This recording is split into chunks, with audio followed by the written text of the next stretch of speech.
Voltamos então, galerinha. Importante aí essa pausa, esse break para você dar uma relaxada. Aqui é um módulo bem extenso que você precisa estar sempre bem concentrado para poder entender todos os detalhes. No mesmo slide aqui nós temos o que falamos na última aula, que são os fundos de investimento de renda fixa e as regras dele, e tem dentro dos fundos de renda fixa várias nomenclaturas, e é onde você precisa estar sempre atento nos detalhes e nas regras de cada um deles. Por exemplo, entre os fundos de renda fixa, eu tenho fundos de renda fixa de curto prazo, renda fixa de curto prazo. A diferença desse fundo de renda fixa de curto prazo para o fundo de renda fixa normal é muito pequena, muito sutil, mas importante para sua prova. Ele vai seguir a mesma estratégia aqui de um fundo de renda fixa normal, tendo que aplicar 80% do seu patrimônio em índice ou juros.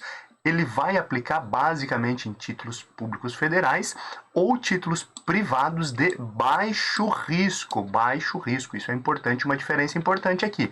Ele também, assim como o fundo de renda fixa, não cobra taxa de performance. Lembra que é taxa de performance? Quando o cara ultrapassa o benchmark, né? Normalmente os fundos ativos têm taxa de performance, então aqui não cobra taxa de performance. Assim, lembra que eu falei que a diferença é muito sutil, mas é o ponto que precisa estar muito atento nessa última característica aqui do fundo de renda fixa de curto prazo. Lembra no fundo de renda fixa normal que nós tínhamos que ter um prazo médio acima de 365 dias?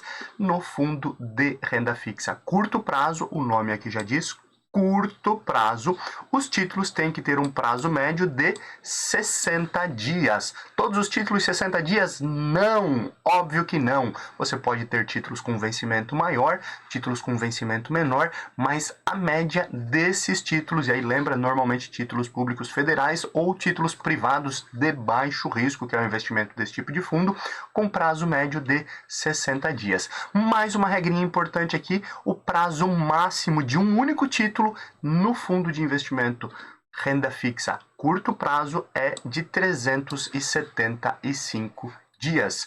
Importante então você entender a diferença entre os dois, fundo de renda fixa normal, fundo de renda fixa de curto prazo, que são muito semelhantes, mas eles vão ter características aí diferentes e que fazem toda a diferença no momento da sua prova. É muito comum você ter pegadinhas no momento da prova da Anbima para ver se realmente você sabe a diferença entre um fundo de investimento normal e um fundo de investimento renda fixa de curto prazo. Grave essas diferenças, uma ótima prova, deixa seu like, se inscreve no canal, compartilhe e comenta aí o que está achando das nossas aulas e eu te vejo na próxima aula para a gente continuar o nosso tema de fundos de investimento de renda fixa para você ficar afiadinho em todos os tipos e nas regras que cada um deles tem que cumprir.